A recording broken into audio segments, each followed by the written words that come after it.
Common exercise.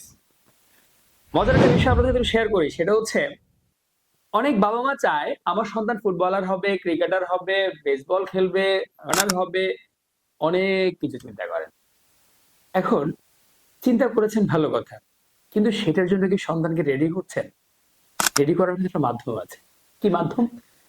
আপনার সন্তানকে যাই শেখাতে চান, আপনার সন্তান যত স্পোর্টস এর যত পার্টে সে বেস্ট হওয়ার ট্রাই করুক, তার প্রথম ভিত্তিটাকে আপনি ভালোভাবে তৈরি করে দিয়েছেন?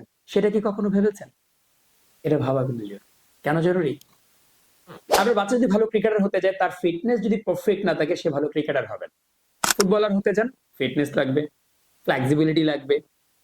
তাহলে এই জিনিসগুলো কোথায় পাবে? কারাটে প্রশিক্ষণে আছে। কারাটে প্রশিক্ষণের প্রত্যেকটা এক্সারসাইজ, প্রত্যেকটা ট্রেনিং, প্রত্যেকটা ফাইট স্টেপস সবই হচ্ছে এক্সারসাইজ। আর এই প্রত্যেকটা জিনিসকে আপনি যে কোনো এক্সারসাইজে কাজে লাগাতে পারবেন। কিভাবে বললাম একটু ব্যাখ্যা করি। যিনি ফুটবলার হবেন, যারা অনেকে জানেন, কিক মারতে গেলেন, বলে শুট দিতে গেলেন, পা যদি প্রপার উঠে, আপনারা অনেকগুলো দেখেন যে বাইসাইকেল কিক, মানে ফুটবলে যে শুট করে, কিভাবে করে? পায়ের যার যত বেশি ফ্লেক্সিবিলিটি, সে তত সুন্দর করে পাটা মুভ করতে পারছে।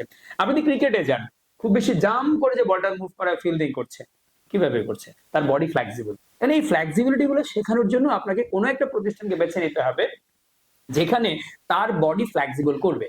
ছোট বয়স থেকে যদি আপনার সন্তানকে কারাটে প্রশিক্ষণে আনেন, কারাটে প্রশিক্ষণ করতে করতে সেই সিদ্ধান্ত নিতে পারবে, বা আপনি তাকে নিয়ে যে কোনো একাডেমিতে যান, যে কোনো প্রতিষ্ঠানে শেখাতে যান, যে কোনো মাধ্যম শেখাতে যান, সবাই যখন জানবে আপনার সন্তান কারাটে প্রশিক্ষণ করে, তারা কিন্তু খুশি হবে। তার কারণ তারা জানে তাদের বেসিক কাজটা অলরেডি তাদের বাবা মা শেষ করে দিয়েছে।